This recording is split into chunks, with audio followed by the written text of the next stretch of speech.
May sound odd when I say that even after dominating Manchester City and Arsenal, that Michael Carrick could be in for his first big test as interim Manchester United head coach. Can Carrick guide United to 3 wins on the bounce as United prepare to host Fulham this weekend? Does Carrick have another trick up his sleeve when there's just no room on the pitch for counterattacking football? We're going to look at all that today in our match preview, you guys. This is United versus everybody. I am your host, Sean. We are back with a preview. We're talking tactics, we're talking team news, we're talking starting 11s, we're talking score predictions as we prepare to take on Fulham. They are in a bit of a run of form right now, so it's going to be rough. But welcome to the channel. If this is your first time, please introduce yourself. Let us know where you're from. Don't be afraid. We're all friends here. I appreciate everybody's input. I mean, really, this is your channel, but let us know where you're watching from. We're going to dive in, you guys. Like, subscribe. Let's get stuck in. You guys like that? It's brand new, right? Getting fancy out here, getting too fancy. Let's start with some news first before we dive into this match preview, because a lot going on. Obviously, this is the last 24 hours or so-ish of the transfer window. You usually do see deals kind of finalized on February 1st, but we do have some fun stuff to talk about. So let's talk a little bit about some fresh midfielder links that we got this week. And starting with someone who's not necessarily a new name, but new links, like I said. So this is coming from outlet La Stampa. Apparently, United are still interested in Atalanta's Ederson and see him as a potential replacement for Casemiro. United would be willing to pay around 40 million euros. That's about 30 million pounds for him. And the club have now made new inquiries about his transfer status. Now, La Stampa is a pretty reputable source. Like I said, it's not the first time that we have been linked to Ederson. You guys know we've been talking about him for a while. We've been linked to him pretty much since the summer, for a while, really. I did do that Casemiro replacement video last week, and I did mention him. I didn't go into too much depth because we've done scouting reports on him in the past, but I did mention him kind of in that experienced bracket alongside guys like Martin Holman and Ruben Neves, who probably is not going anywhere. So go check out that video if you haven't yet. A bunch of names in there. I've added some other names as well since. Someone like Hugo Larson, for instance, I've added to my list. But if you guys remember, Ederson is Dylan's guy. Dylan loves Ederson. He thinks he's absolutely boss. He's a good progressive passer of the ball. He's decent on the ball. He's physical. He's good in the air. He's a good all-around midfielder. Wouldn't be my first choice, but again, 30 million pounds is difficult to turn down for an experienced player like that. I do think that he could come in and take over. Again, wouldn't be my first choice. My first choice is literally coin toss between Anderson and Wharton. But what do you guys think about Ederson at Atalanta? A lot of people like him. He's not everybody's cup of tea, but like I said, fresh links, so you really never know what to expect with some of this. But I want to know you guys' thoughts. Is 30 million pounds a good deal for someone like that? What is he, 26, 27 now? Like I said, he's kind of a good all-around midfielder. Doesn't do anything like 9 out of 10 necessarily. He's not like, oh, I'm a pure destroyer, or oh, I'm a deep-lying playmaker. I'm like a 9 out of 10 ball progression. But he does a little bit of everything pretty well. Probably 6 out of 10, 7 out of 10 consistently for a lot of different areas. But does he tick that box? Does he move the needle for you? I want to know your thoughts. Moving on, Matteo Moretto added a new name to the midfielder list, though. I'm trying to contain my excitement about this guy. But according to Matteo Moretto, who you guys have seen on with Fabrizio Romano all the time, according to him, United are monitoring Club Brugge midfielder Alexander Stankovic. Again, try not to be too excited. You guys know I watch a lot of Dutch, Belgian football. I've scouted many players from Club Brugge, including he who shall not be named, who was basically replaced by Stankovic this summer. Spoiler alert, Stankovic may or may not feature in my next scouting report. So keep an eye out for the next scouting report special, because I do cover Stankovic in there in depth. But what I can tell you is this. He's young. He's 20 years old. Like I said, he kind of came in to replace Arden Yashari. They used to play Club Brugge like a 4-2-3-1. It's kind of shifted into a 4-3-3 with Onyedika kind of sitting deep. And then you've got Stankovic, another midfielder usually has like these 8s, but it kind of morphs a little bit. It can go to a 4-2-3-1, a 4-3-3. Stankovic is a bit of a box to box midfielder. He reminds me a lot of like Milinkovic Savic. He reminds me a lot of Marcelo Brozovic at Inter. Maybe not as like long range passing range as Brozovic, but again, that mentality. He makes himself an option constantly for teammates in the build up or under pressure. He's constantly finding space to kind of build up. If you guys watch Champions League this week, Club Brugge beat Marseille, a big reason why De Zerbi's not there anymore. And Stankovic was a standout, provided a couple of early assists by just, again, reading the situation, getting into the space that really is just not like he's like, oh, I'm this kind of midfielder. It's just like, this is the situation. This is where I can be most effective. This is where I'm going to. And he did. It helped him create a couple of assists. He's box to box, all action. He's physical. He's good in the air as well. Like I said, that's the tip of the iceberg. I'll be scouting him in depth on the next video. But let me know if you guys just want to do a whole video on him, or if you are good with me just kind of doing having his part as a scouting report with a couple other players, because you guys know I do those pretty regularly. He's been on my list for a while. It's interesting that we've been linked to him now. That wasn't a coincidence. It's just so strange how that happens. It's not the first time that's happened, but he's a really good player. I think just watching him play, and if you've watched him play, you could probably attest, he does have something. There's a bit of stardust to him in the way he plays.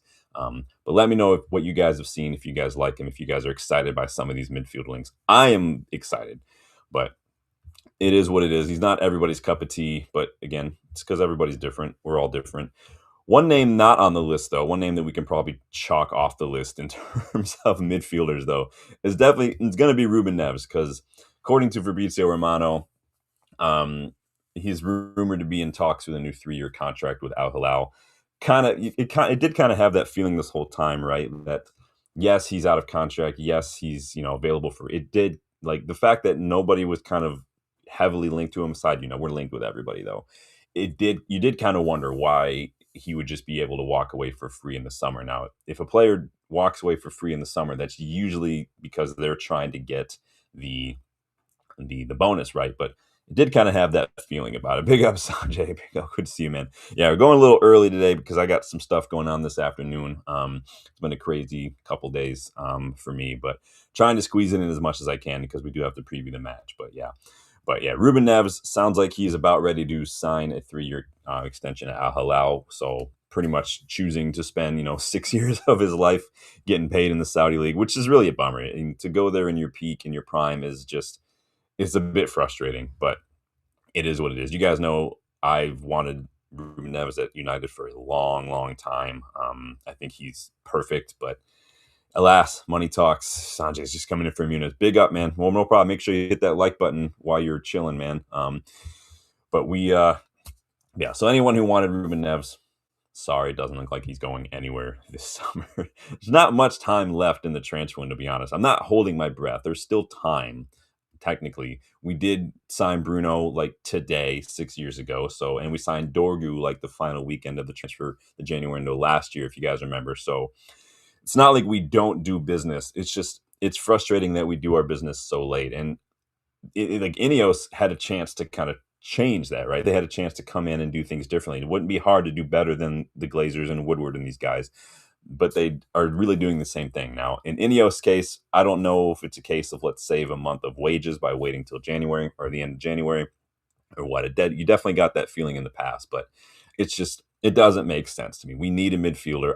I tweet and tag the club almost every single day, sign a midfielder. It's pretty simple. Part of me is hoping that they'll sign one and then they'll just show all my tweets and just say, we heard you. And then they just present this midfielder. That would be amazing. So if that happens, I take full credit. I do want a finder's fee, but it is frustrating. There are opportunities out there, but let me know if with 24 hours left in January, be realistic. I don't want to hear, Vitinha, João Neves. I don't want to hear Anderson, Wharton. Be realistic. Who do you think, if it was you right now, what you need priority wise? One player you could go get this final day of the transfer window? What would you do? If it were me, I'm definitely looking at guys like Hugo Larsson at Eintracht Frankfurt. They are out of the Champions League now. He is an absolute class midfielder. Frankfurt are a bit of a shit show anyway. They've got a couple really good players though on there. Bahoya is very, very good as well, but Hugo Larsson for me is definitely one to go. He ticks a lot of boxes in midfield. I like Micah Goetz at Ajax. I think he could be, if we're looking for someone maybe on that left-hand side for someone young who could come in. He's at Ajax. Leo Sauer at Feyenoord, who I've scouted in the past as well. You guys want to go check him out, another left winger. Mauro Jr. at PSV, a 25-year-old left back who is having an excellent season at PSV Eindhoven. I think they are out of Europe now. I think they failed to qualify even for playoffs, but he is a very good left back. So those are some options that could be done. A lot of these guys are not in Europe anymore, and so they could be gotten for cheap. But Hugo Larsson, since we're looking at priorities, midfield for me is a priority. Go get Hugo Larsson. I think he ticks a lot of boxes. Moving on, speaking of Eintracht Frankfurt, what do you make of the claims that United had scouts in attendance for Frankfurt's Champions League match against Spurs this week to watch Nathaniel Brown? Now, we've been linked to Nathaniel Brown in the past. It's not the first time we've been linked. It would take I think the report said minimum 40 million, probably more. Probably looking at closer to 50, 55 million all said and done with bonuses and whatnot. A lot of people really like Nathaniel Brown. He's having a good season. You guys know I'm always a little hesitant when someone has like one good season, but he's good. I think that if I'm looking at left backs, let's say Dorgu is move off to the left wing, right? If I'm looking at left backs for me, I'm going to want someone who's got a little bit more experience. Personally, it's not that I think he's bad. I think we need some experience in there. Looking at someone like Ryan Giles at Hull City, looking at someone like Araujo at Sporting, for instance, who I think is really, really, really good. Those kind of guys. David Raum at Leipzig, I think, would be outstanding. He's a leader, older. I think he's like 27. I think perfect. Middlestat is another one as well. I think he's like 28. I think he's at Stuttgart, I want to say. So some good players out there. Brown is very good. He could be good. He could come in and be absolute boss. But I worry sometimes with the young players from foreign league. But then Ekitike came and, fair play to Ekitike. He's done a lot better than I thought he would. Liverpool looked like mugs, wasting a lot of money on players like Frimpong and Wirtz and Isak. Isak's injured, but again, he wasn't really pulling up trees. So they could have really prioritized Gahey, got him in, and they probably would be a lot better off than they are now. Big up, Rob Always United. Good to see you. But again, let us know who you might sign on this final day of the transfer window. Be realistic, please. Speaking of Champions League, what do you make of De Zerbi and his whole situation at Marseille? I don't know what to make of it, if I'm being honest. That shit is nuts. We all sort of seen it coming when they just started just shitting the bed a little bit. I've seen some claims that say De Zerbi, he left, like he resigned, and that some people think that it has a lot to do with the fact that maybe he was made promises about players and they weren't really getting anybody over the line. I think that if you wait till the end of January, it doesn't really help either way. I think if after the first couple of weeks, if you're not getting players, the writing's kind of on the wall. And I do question that take, though, given that the kind of the timing of the fact that it came, his exit came right off the back of their Champions League exit. I've said it before. I'm not a huge fan of Roberto De Zerbi as a manager. I think I can respect the tactics he deployed at Brighton, but he gets found out very quickly.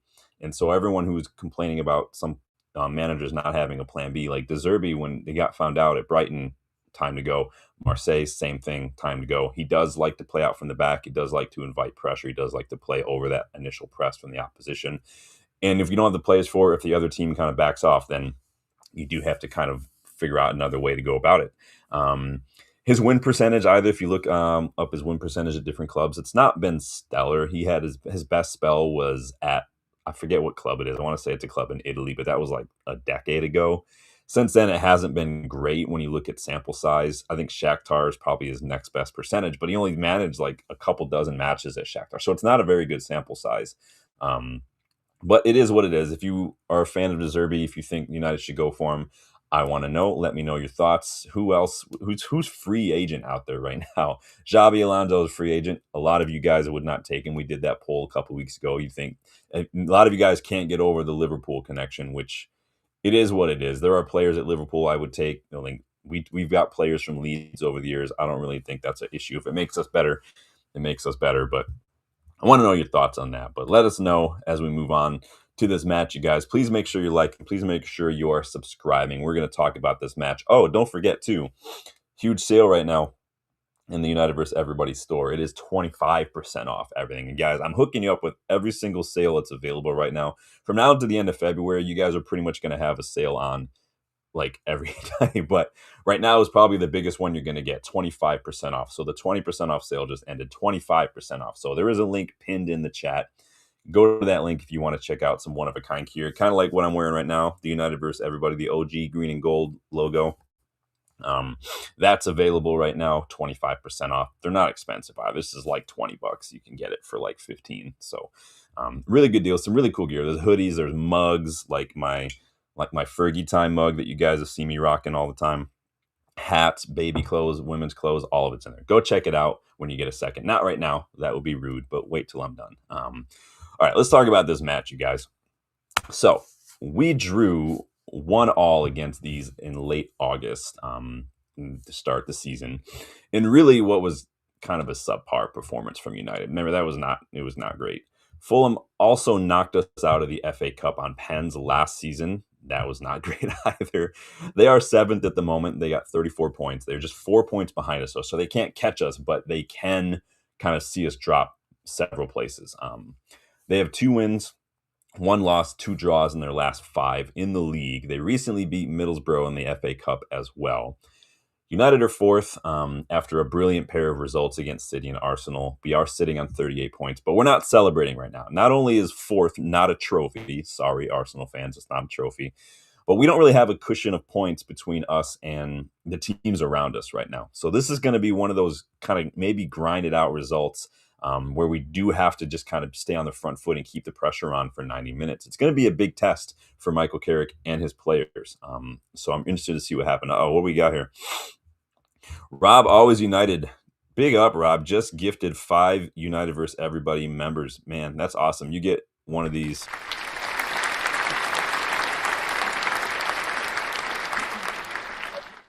Thank you. I appreciate that, man. That's absolute legend. That's such a big help to the channel, you guys. Yeah. Memberships, too. Don't forget about memberships. I feel like I could have a whole spiel and I always forget to do something. Memberships are the best way to get involved in the content on the channel. That includes, so starting 11 and Legends members do get the opportunity to suggest players for scouting reports. You get to say, like, do a scouting report on this player, Sean. And if your player is picked, I'll add it to one of the scouting report streams. You'll get a shout out. There's also a WhatsApp group for starting 11 and Legends members, because just because the stream ends doesn't mean the conversation has to. There's a fresh link to that posted in the post section of the channel as well. Legends members, you have the option to join virtually every week when Dylan and I do the Kickabout show. We just did that on Wednesday. It was a really awesome show. Go catch up on that one if you guys want to. Those are fun. So lots of stuff in memberships. It's not just emojis and badges. I want to get you guys involved because it is your channel and you guys are the community. But big up, Rob, always United, man. It's always nice to see the lurkers too. But big up, man. I appreciate that. Absolute boss. So, like I said, it is going to be a big test for Carrick and the players, because it's going to require us to get out of our comfort zone just a little bit. It's not going to be space to run in behind a lot with these guys. They're going to be sitting up shop, and then they're going to be the ones that look to hit us on the break. Fulham don't create a ton of chances, though. They're 15th right now in the league for XG per 90 and shots on target per 90. They are the 3rd lowest for goals scored in the top 10 right now. So they're not scoring a ton of goals. They just seem to grind out results, which really is what you have to do. It's difficult to say with any certainty how Fulham are going to approach this one, simply because Marco Silva is a bit notorious for changing a little here and there to suit the way his opponents play. So they have their foundation. You know, we're going to be compact, hit them on the break, but the shape might change and the player positioning might change depending on who they're playing. Their aim, though, if you look at their average position in a lot of matches, is to basically sit deep and kick it long. You see their defenders do sit pretty deep. They're not playing as high as a lot of other teams are right now, and that's part of the design, right? And they look to kick it long. They are 4th most accurate long balls per 90 this season. They are going to go direct. Don't look for them to try to build up for the wing backs and then try to drive it. They're going to get the ball, look for the attackers. They're going to hoof it. They're absolutely going to hoof it. They capitalized on Liverpool's high line with this kind of mentality. The midfielders dropped deep a lot, and they actually acted as decoys to allow Raul Jimenez to get more involved in the play and to kind of take up a build-up role. So against Again, they did this against Man City as well. So you could see you got Jimenez kind of dropping a little deeper, and you've got these decoy runs kind of moving forward. And so Jimenez will do that a lot. So what we need to make sure, and you can see how much space that they've got to work with in midfield, and we really have to make sure that we win those second balls. We have to make sure we're alert to that danger because it will cause us problems. Because it was actually Jimenez's ball that beat Liverpool's high line and found Harry Wilson recently too. So Jimenez has turned into a little bit of a playmaker, kind of like what Harry Kane, like what Benzema have done over the years. So he will be used as a decoy. We have to be alert to that. Hopefully, there's some oppositional analysis going on at United. We'll see. There wasn't a whole lot of it going on under Amorim, but we've shown against Liverpool that we can do a really good job of sweeping up those second balls and stuff, but we just got to be alert to it. Um, on paper, Fulham do look like they're in a 4-2-3-1, but again, against Liverpool, Marco Silva actually set up in a five at the back. Um, so again, like most teams, it will change throughout the match as well. Against teams who like to condense the midfield, like United, Fulham actually do like to set up a little bit of a 3-4-3. They're going to build out. They're going to put their um, center backs wide and get and kind of spread the pitch out because when you're setting up deep and compacted midfield, like or a mid block, like what we do, they're going to move those players wide to stretch the pitch, to create space, to give themselves room to work with, room to run, room to position themselves. They so we want to make sure we don't let them do that. This is Old Trafford. This is our house. They can't come and dictate. They probably won't do it too much aggressively because again, they are the away side. They are the underdogs. They are going to be looking to kind of just take advantage of the way they do. But we have to be alert to that. They do have a tendency to drop points from winning positions, though, so we could maybe see that rear its ugly head again. And they do tend to see a dip in form late on in the season as well. It's the second half of the season. It has a lot to do with the fact that they do have a smaller squad, so they do get tired. They just sold Adama Traore as well. They did just bring in Oscar Bob from City, so who knows what you can expect from him. I think that was absolutely ridiculous that they do that. Nearly 30 million for Oscar Bob. I don't get it. But there is a chance he could be thrown into the deep end right away. Big up, Rob. Yeah, please do hit that like button, you guys. I do appreciate that. It does help the channel. Any little bit helps. We need to look out for Harry Wilson. So his contract is up, but he I've read that he could be renewing, but Harry Wilson is amazing right now for them. He is their top scorer this season. He's got 8 goals, 4 assists in the league. He's doing absolutely marvelous. And he's the one who's going to be getting on the end of these balls from deep. He's the one, like I said, that Raul Jimenez found against Liverpool. So Raul Jimenez drop deep, make a decoy. Even if it just causes a half-second delay from Liverpool's defense, that's enough for Wilson to kind of run into space. Iwobi, too, can cause all sorts of problems. He is a pest, especially when he drops deep and his movement and his energy and is always getting on the ball, kind of like what Eze or Gibbs White, though. He can be a problem. And Harrison Reed seems to come on and be a very late game difference maker for Marco Silva. He came on as a sub against the Scousers and scored the late equalizer. So again, they do have some options that come off the bench to help them, but again, it's not a super deep squad. So we're going to see what happens. Maybe they'll throw Oscar Bob in right away. Who knows? Big up, Whisks Matola. I'm me. Well, I am me as well. I'm glad you're you. I'm glad you're here. So be you, be here. Hit that like button for me. Appreciate the new faces. Appreciate you guys giving yourselves a shout out. I love it. Let us know too what you thought of the new intro. I just got that finalized this week, and I was excited to throw that up there to start. So yay or nay, let me know. Hit the like button if you like it. Let me know. So how are we going to handle this? How are we going to set up shop? How are we going to tackle hosting Fulham at home against powerful sides, against front foot sides, against dominant sides like Arsenal and City, who have no trouble going on the front foot? You know, Carrick's compact counterattacking system, mid block, and high press, that works like a charm, right? You space to exploit. You let them come in, you let them try to work the ball in their own half, let them get numbers up, and then you kind of go for it on the break. You know, that works. During his time at Middlesbrough, though, it's that compact, difficult to play against sides, though, that sometimes cause Carrick a bit of frustration. This is going to be a big test for him and the players. Now, I showed you those quotes recently about Carrick.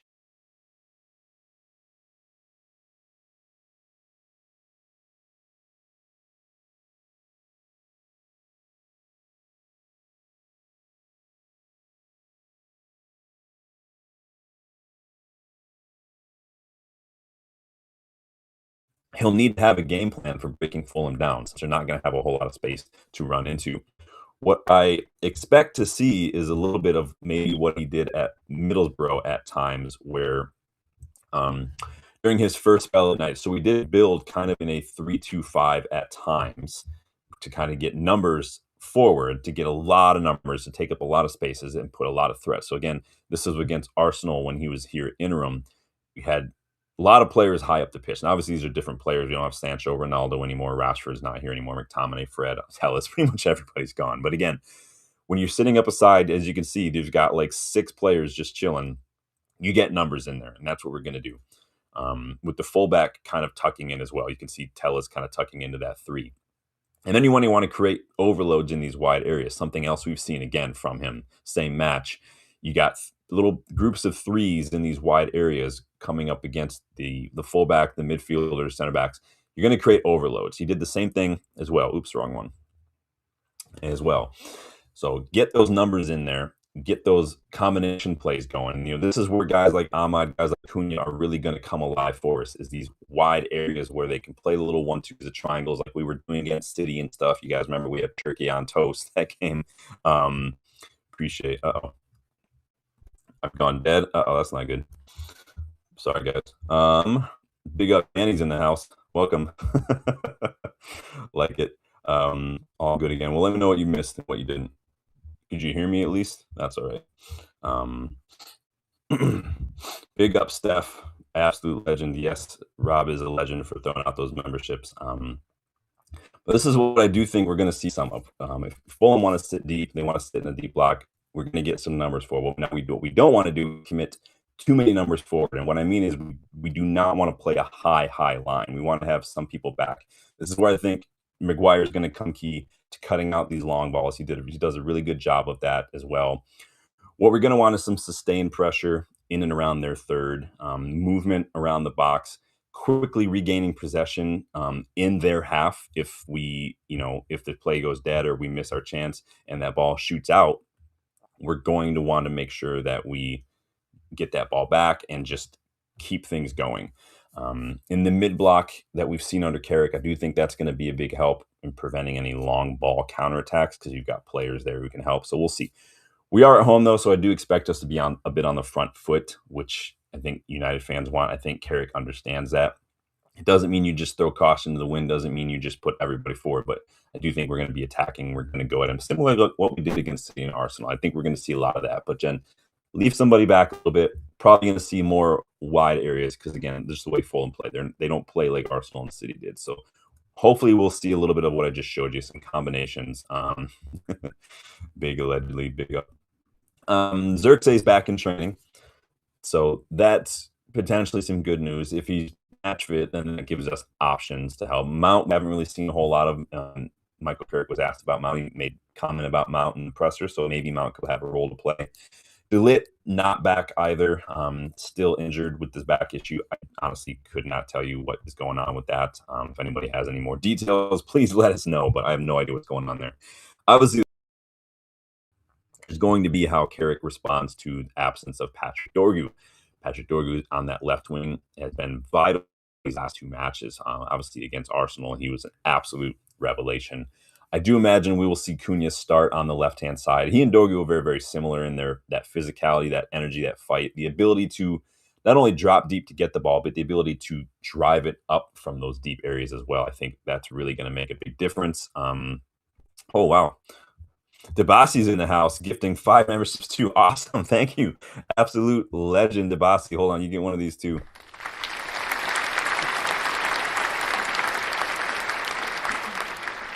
Awesome. Wow. You guys are being super generous today. Is this your way of kind of tackling the end of the transfer window? Big up Debasi, man. Absolute legend, dude. Jarvis is in the house. Big up Jarvis. Who else is in here? Jules in the house. Adrian's in the house. Yeah, if you guys go back and watch the beginning of the show too, we had the new intro, and I did a little bit of a brief scouting report on Alexander Stankovic.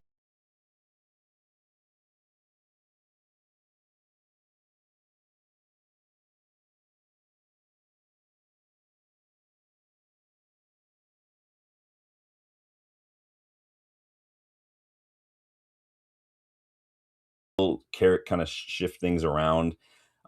Could we see any rotations in the back? Shaw has been playing a lot. Shaw's played the most minutes of anybody at United this season, which I think is surprising to everybody. Maguire going hard after getting back fit, if he can stay fit. I mean, are you guys just more of a hey, if it ain't broke, don't fix it kind of thing? I was pushing for a little bit of rotation against Arsenal. Obviously, Carrick didn't agree, but it is what it is. But now he's not going to have a choice. Tabasi's only checking the lurkers. Hey, you know what? That's all good, man. It's always fun. But I want to know what your guys' starting 11 look like. This is kind of what I'm thinking in terms of who's fit and everything. I do think maybe Ahmad could be in there as well, but I do want to see Mazraoui get back in the starting 11, and I do want Shesko to start getting minutes. Now, if you look at the what Carrick values from strikers, it's not necessarily surprising that Shesko's not starting.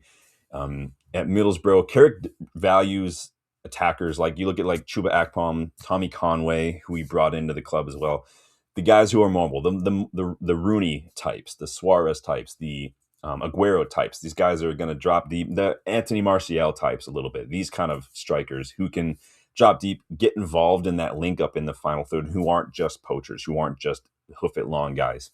Now Shesko can do that. We've seen him drop deep. We've seen him hold up the ball.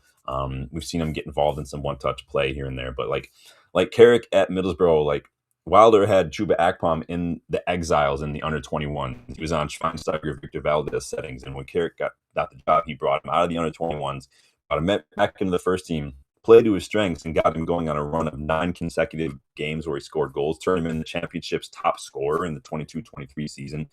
I really liked Chuba Akpom that season. That was the season I scouted Gyökeres too when he was at Coventry, because those two were kind of duking it out for Golden Boot that year.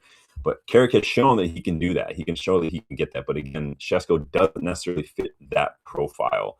Danny says, likes, appreciate it, lurkers. Big up. You guys are funny. Steph says, Sean, do you think Mazraoui could slot into right back with Dallo ahead of him?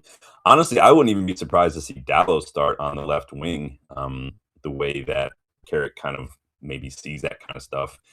It wouldn't surprise me. And I'm not saying I would want it. I'm not saying we're going to see it. I'm saying if it did happen, it would not surprise me. Dallo's a right-footed fullback, the same as Dorgu's got that right foot on him too as well.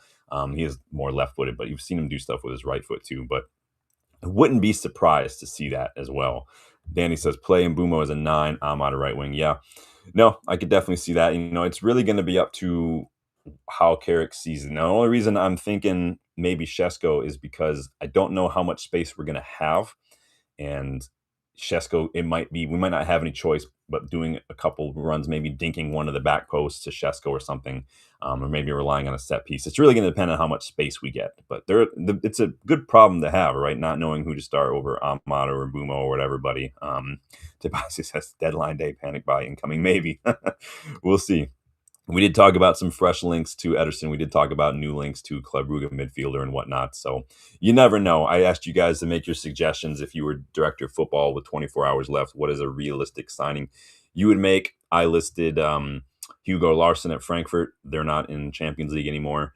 Goetz at Ajax. I really like Sauer at Feyenoord. Moro Jr. at PSV Eindhoven. They're out of Champions League. He's a 25-year-old left back on an amazing season right now at PSV Eindhoven. We did a scouting report on him several months ago. These are options that I think come in and help us out. Well, Hugo Larsson probably up there, but if it's at the cost of the top choice in the summer, then no, I don't want to do that. But there's no reason to hold off. But 70 says, at least we seem to have a strong spine. Yeah, I mean, Manu, we're seeing a different level to Manu's game these last couple games. Covered the most distance. He's getting stuck in. Obviously, we knew the press resistance was there and whatnot, but like his willingness to get involved up and down, box to box, has just been night and day difference to what I'm even remembering him when he first started. Danny says, like Stankovic, but he goes, well, Inter, I mean, we'll talk about it in the scouting report. Inter do have a buyback clause, but I think it's like 25 million, 23 million, I forget, because that's where he kind of came from. And then he went to Luzern in the Swiss league, and then he's now at Club Brugge, and he's doing amazingly. Steph says, create space by scoring first. Yeah, and that's a good thing. If we can get an early goal, it will force Fulham to kind of open up a little bit. And that really plays into our hands, right? They have to step out of their shape a little bit. They have to kind of go a little bit more on the front foot. And that, again, it's going to play into our hands. It'll leave a little more space behind, and I do think the quality will start to shine through. Then he says Sangare, Buwadi, Kamara, non-prem target for me. Yeah. We talked about some of these guys in that Casemiro replacement video. Again, if you guys haven't yet watched that, go and do so. Some good players out there. Yeah. Anderson, it's toss up right now. Anderson's probably just edging out Wharton for me. I like Anderson is a little bit more all around, gets up out. Wharton has got a little bit more of that kind of passing to him. He makes a lot of those passes where not a lot of them come off. Like his pass completion's not up there, but like he plays those balls where they're risks. And if they do come off, whew, like something magical will happen. So maybe if you put Wharton in a team where maybe there's a little better players around him, maybe you'll see something different. But I like Wharton's attitude. I like his mind. The groin stuff wears me a little bit with Wharton. So you guys know if I'm choosing between two very similar players and one's got a bit of an injury history, I'm probably going to opt for the one who doesn't have it. But again, I've been proven wrong in the past. Nuno Mendes is having a great season at PSG. So it is what it is. Demasi says Stankovic looks like he lied on his age. No, he definitely does not look 20 years old, does he? But he's very, very, very good. Danny's throwing out another former scouting report. Talk about Nilson Angelo Anderlecht. Yep, we scouted him several months ago. If you guys remember, we scouted Nilson Angelo Anderlecht. Anderlecht have another player that I like too, DeCat. I think, Danny, you mentioned him a couple times. I like Mama Watford too. Sean, is that like Mama Watford? Is that like a woman's name, or is that? I know who you're talking about. There's some really good players. Even in English football, there's some really good players out there. We talk about a lot. I've got more. I've started looking at academies now for players too. So the next scouting report, I might have a couple of academy players that are on the cusp of something. Tabasi likes Yildiz. I like Yildiz a lot too. It really depends on what we want to do with Dorgu and what happens with Bruno. I do still think we need another option for that left-hand side, because right now the only option we've been using is Dorgu, maybe Cunha. If Bruno leaves, I can see Cunha moving to the 10, or I can see him staying on the left and going 4-10. It's really going to depend on the manager and who stays and who goes. But we could see a lot of stuff happening. Then he says cover for the wing, Angelo Mama. Yeah, like I said, or Goats at Ajax, Sauer as well. Virgili, who I scouted recently, left winger. Some really, really good left wingers out there. If you guys ever want to just go look at some of the old scouting reports. I've started putting timestamps in the comments afterwards, so to give you an idea, you don't have to watch the whole thing if you don't want. It'd be cool if you did, but so if anyone's looking for certain things. But yeah, starting 11s, it's pretty, I mean, again, it's a little bit of an 8 broke. Again, Dorgu being out does kind of force the hand. What do you guys think this is going to end up being score-wise? I want to know your score predictions, you guys. Make sure you're getting those in real quick, too. Let's make sure you're liking and subscribing as well when you throw in those score predictions. I'm going to go 2-1 United. I think that Fulham are going to be stingy. They're going to be difficult to break down. I do think they'll get a goal because we do tend to struggle against these counterattacks. Now, again, that was pre-Carrick. Carrick's mid-block, that 4-4-2 off the ball shape, does make a difference. We've seen that many, many times. Let me go up here. I'll show you what we're talking about here. So, like, off the ball, like, Carrick's got us setting up really, really, really, really well. Let me put this on the screen for you guys. So this was against City, obviously 4-4-2 off the ball. Nobody's breaking down anything in there. This was against City as well. We were sitting very, very deep, no passing lanes whatsoever. Now, again, Fulham are not going to be used to being in this situation. Like, this is like the kind of stuff you see from City, like from Arsenal. They like being on the ball. They like having the ball. Fulham are definitely going to go on the counter, but I think the mid-block is going to help. I trust that a lot. Sonny Lamans might need to be a bit of alert. If there's a long ball kick that's a little overhit, he's going to need to come out and clean that up. But we'll force them wide too. If they go wide, we have numbers to get over there like we did against City as well. So I trust it. I trust the shape a little bit more than I do with Amorim, for instance. We were just too open in midfield. Danny says, need that Rashford money. Yeah. Barcelona trying to cry poverty. And why would you agree to a 30 million euro option if you weren't going to want to pay it? I've seen random reports. I want to say they're from Team Talk, Graham Bailey, that they're going to try to just offer us Casado in exchange instead of paying. I like Casado. I do. But we need to see money coming in. If you want to do a swap on paper, that's one thing, but we can't do a straight swap with no money because we need to show money coming in. And Rashford is all profit. So if If they don't want to pay 30 million euros, which is really nothing, then somebody else will. I guarantee you that. So they need to pony up. They'll have money. I'm not too worried about it. Tim, big up, Tim. He's predicting 1-0. Yeah, some of us are predicting maybe not a big score line. Danny says, I just pray these players show up. Don't trust them. I can see a draw. He's going for a draw. I'm going for 2-1, but I'm going for a dicey 2-1. Again, I think it will be a little bit of attack versus defense. It'll be a lot of counterattacks. And again, we might be a little bit out of our comfort zone in the way we might have to set up. But again, I showed you that Carrick is comfortable kind of pushing in that 3-2-5. He did it during his first interim spell at United. He did it at Middlesbrough as well, getting wide overloads in those wide spaces where the players like Mbeumo's, Cunha's, Ahmad can really come alive. I could very easily see it being a front three of Cunha, Mbeumo, and Ahmad. It just depends how many rotation minutes we want to give to some of these other players like Šeško. I do think, again, that the way Carrick has set us up recently is more effective against counterattacking sides like Fulham.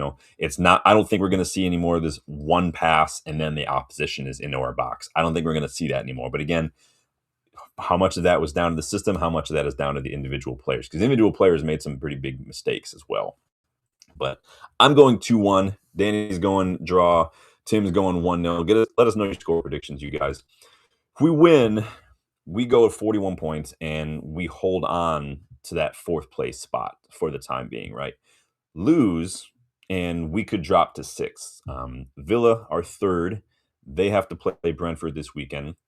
Brentford's run kind of derailed a bit recently with back-to-back 2-0 losses. So you have to favor Villa in that one. So again, they're probably going to stay ahead of us if we don't get some points here. Liverpool, they host Newcastle. Chelsea have West Ham as well. So we're not going to get any help. We need to win this. We need to show that we can go against these sides. Again, I've said this for years. We've shown up against big sides this year. Liverpool, Chelsea, City, Arsenal. We've dropped points against sides we shouldn't be dropping points. Burnley, Fulham, Brighton obviously knocked us out of the cup and whatnot. We have to start doing better with these. It does sort of feel like for a lot of fans, their opinion on Carrick moving forward, again, we talked about what would it take for him to get the permanent job earlier this week. It does feel like this result could sway people either way. I said it after the Arsenal win. If we lose to Fulham, the City and the Arsenal results won't matter nearly as much. I think a lot of people will start to question this. This will sway a lot of people if we don't win this one. If Carrick can find another string to his bow, if he can unlock a stingy defense, if he can show that he's got more to him than just 4-4-2 mid-block, hit him on the break, that could sway a lot of people's opinion as well. There's a shred of a chance, if there's a shred of a chance at all that he's in contention, or the interim job is an audition for him, which is what a lot of you guys in that poll the other day wanted, then again, he has to show that he can get a result against these kind of sides. Tim's bringing Šeško in for sure. Yeah, and Šeško, I mean, if Carrick is going to say, I need this from you, Šeško, I need you to start adding this, or we need to start figuring out a way to do this, it'll be on Šeško too to kind of meet him there. But I do think Carrick has a tendency to play to the strengths of his players as well. So we saw that with Chuba Akpom. Debasi's going big, 3-0 win or a 3-1 win or 2-1 loss. Just covering all your bases. Amorim fans are waiting for Carrick's first loss. I mean, there always are those fans. You got to try to ignore those people. It just is what it is. Everyone's going to. What do you guys think, though? 89% of you are going for a United win. 3% say it's going to be a draw. 8% are going for a Fulham win. Big up. I'll leave that poll open for another couple minutes, but I want to know what your thoughts. If you weren't able to catch the live, that's all right. Leave your thoughts in the comments after the video is done. You guys leave your 11s, leave your score predictions, leave your thoughts on any of the news, leave your thoughts on the new intro video that we just got added to the channel, because that was fun. I told you I was waiting until after Dylan and I went so I can get some more footage, get some more photos to add to these intro videos. If you've been around the channel for a while, you know I had one a very long time ago, but the channel name changed and therefore the logo changed, so I had to get a new one. But I wanted to wait. So when I knew we were going to Manchester again, I got some more photos. But go back and watch it. Let me know your thoughts. Let me know your thoughts in the comments, you guys. But I'm going to leave it there for now, unless any big news comes up. Again, 25% off in the United vs. Everybody store right now. There's a link pinned in the comments. You can see some samples below the video player. Please, please, please make sure you like. Please make sure you subscribe to the channel if you guys are new. I do appreciate that. Share the video. Hype the old videos as well. Big, big help. We'll leave it on Stephanie's note here. She says, Fulham always have a goal in them, but I think another United clean sheet victory. 3-0 is my very optimistic way. If you get 3-0, we're going to shout you out and we're going to celebrate. If we get 3-0 again, if we keep a clean sheet against City, beat Arsenal, and then give you another clean sheet against, like, that's awesome. I mean, we're going to have some crazy conversations in that match reaction when it comes to Carrick at that point. But keep our fingers crossed, though. Big up, Darkro. But you guys, enjoy the rest of your day. Enjoy the rest of your Friday. Let us know what you're getting up to this weekend. But until next time, you guys, take it easy. Keep a lookout for another scouting report sometime soon. And we will talk about this match this weekend, hopefully talking about 3 points, you guys. Enjoy your day. I will talk to you later. Peace.